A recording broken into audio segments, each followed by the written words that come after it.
I used to think that Wes Anderson was a bit artsy fartsy and pretentious, but hear me out. Okay, as I've gotten older and rewatched some of his work like Fantastic Mr. Fox and Moonrise Kingdom, I've realized that you can be artsy fartsy, but you can still tell a story that resonates very well with people on emotional and intellectual levels, as well as on a level of humor and attention to visual details, which is what I particularly like about his films. Now, me personally, I'm not a die-hard Wes Anderson fan, and out of his 12 feature films and several short films, it's really hit or miss for me because sometimes I find that he does get so lost in his own stylistic sauce that his plots become overwhelmingly convoluted. And that is something that I think the Phoenician Scheme suffers from just a little bit. Just a little bit, okay? The Phoenician Scheme opens with a scene on a plane where we see the business tycoon Zaza Korda, played by Benicio del Toro, survive an insane plane crash, and we find out that this is just one of 6 assassination attempts that he's managed to survive. And after the opening plane crash scene, Korda arranges a meeting with his estranged 21-year-old daughter Liesl, played by Mia Threppleton. Now, Liesl is as interesting a character as Korda. Her father left her in the care of nuns when she was a child, so she became a postulant, which is basically a nun in training. And as a result, we see that her values and beliefs are entirely conflicting with her father's, because he believes in exploitation and slave labor and creating famines in order to make a profit or serve his business venture. So him and his nun in training daughter coming together is a very interesting plot, I think. And to make matters more complicated, Korda's intentions are for Liesl to become the sole heir to his major estate in the event that any future assassinations are successful. This is also kind of funny because he has 9 other sons, some of which are biological, some of which are adopted, but he only wants Liesl to be, he has all his trust in Liesl's hands, which is really cute, also really inconvenient for her. So the rest of the movie revolves around the journey of Liesl, Korda, and his Norwegian entomologist Bjorn Lund, played by the wonderful Michael Cera, who all travel to these very dangerous places to convince Korda's business partners to invest these significant amounts of money in his final and most important infrastructure project, the Phoenician Scheme.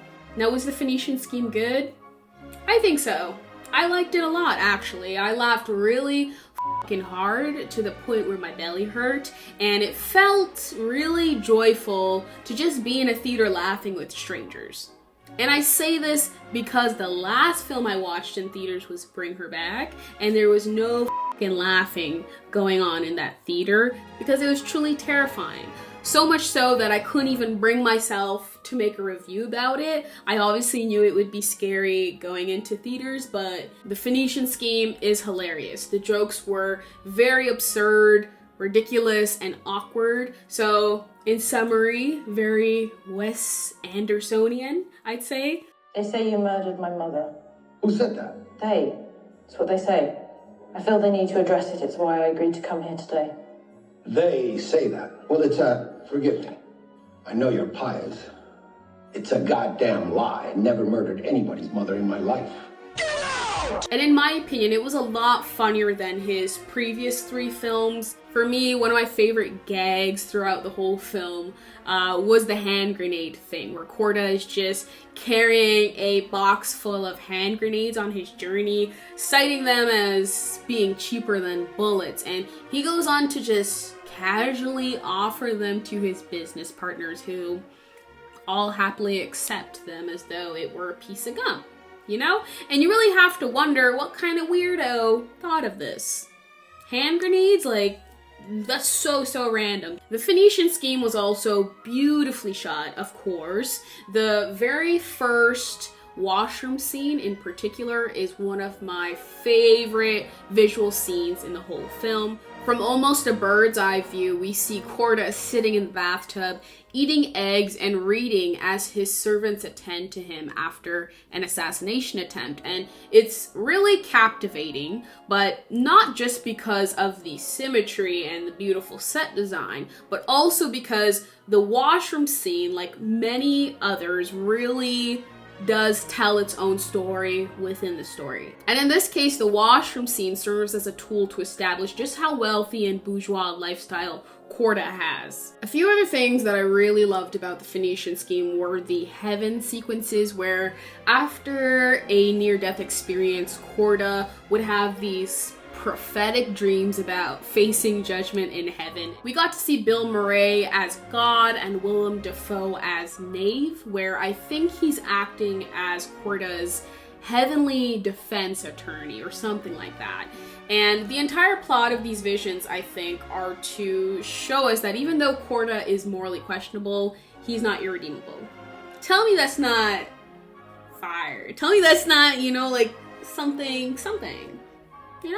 Very philosophical, Wes Anderson. I was also very fond of the casting because, come on guys, we got Michael Cera for one, who was born to be in a Wes Anderson movie, and everything about him, and his mannerisms, how he looks. If Wes Anderson were God, Michael Cera would be Adam, And he plays a double agent in the movie where his character is in love with Liesl the nun in training, and not only does Cera embody the role of Bjorn perfectly, but he also delivers this very cool dual performance that is funny and heartwarming, but most importantly subverts the typical shy and awkward roles that, we typically see him typecasted in. And of course, Benicio del Toro and Mia Thruppleton's leading performances were outstanding, but I gotta give some love to Willem Dafoe and Benedict Cumberbatch because they brought such a funky and ominous aura to the film that I'm not seeing discussed enough. And despite the deadpan energy of the film, which is something I personally am not super fond of, there were some surprisingly philosophical themes and dialogue in the film. A piece of dialogue from Korda that really struck a chord with me was when he said he doesn't need a passport because he essentially doesn't desire human rights, which is just what do you mean? I still don't quite know what that means. I think it kind of means that the rules that govern us as a society are absurd, but it was one of a few moments in the film where instead of laughing, I was kind of taken aback. And throughout the film, we see Korda and his daughter Liesl undergo these individual but synchronized transformations because of the influence they have on each other, which is very sweet and very consistent with Wes Anderson's previous themes of family dynamics,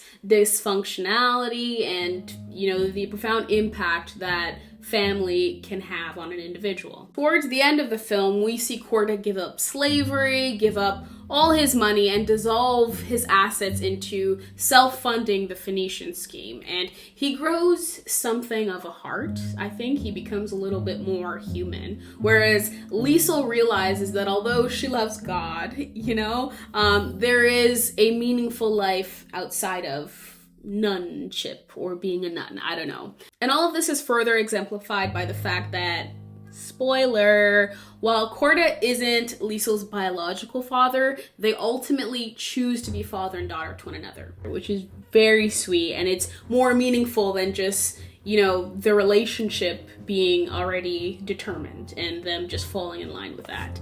Now, my major grievances with the Phoenician Scheme have to do with the very convoluted narrative structure and language, as well as the heaven sequences and the missed opportunity to utilize very cool actors, because Korda is on a journey to about 5 or more different places. We briefly encounter a lot of side characters, okay, which towards the third act becomes very redundant. There's a routine going on now, and it gets a bit annoying, to be frank.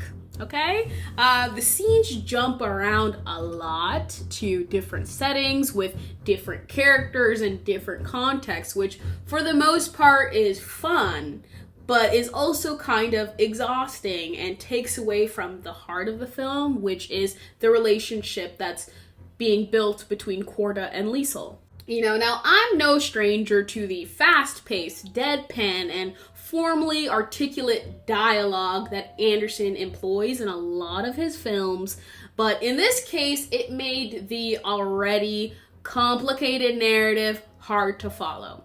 And it's never a good rule for a film to be sort of intellectually inaccessible to audience members because, frankly, how will they know what the f***'s going on? So for me, that's when a film starts to lean on the artsy fartsy side, because why are these characters who are having business negotiations talking in riddles? Are they Rumpelstiltskin? Are they freaking Joker? Like, why are they talking in riddles?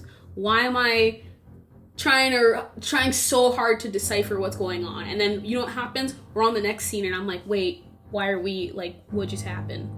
Now, the last grievance I have with this film has to do with the heaven sequences. There were about 4 or 5 of them, all in black and white, all very short and cryptic, but very visually compelling. And sort of out of selfishness, I can't help but wonder, why wouldn't they be slightly longer? You know? Because they were so cool. You know, I found that they offered us an interesting look into Korda's psyche and all the guilt that he carries with him. And there were 1,000 other subplots that had 5 or more minutes dedicated to them. So why not more heaven sequences? Why? Why am I watching Bryan Cranston and stinky Tom Hanks play basketball for 5 minutes? Why? Instead of these cool ass heaven sequences. Don't piss me off, okay? And in these heaven sequences, we have Willem Dafoe, who's only in the film for probably a total of 3 minutes. And just what a wasted opportunity, because it's Willem Dafoe.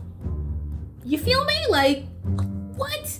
Anyways, that's all I have to say about the Phoenician Scheme.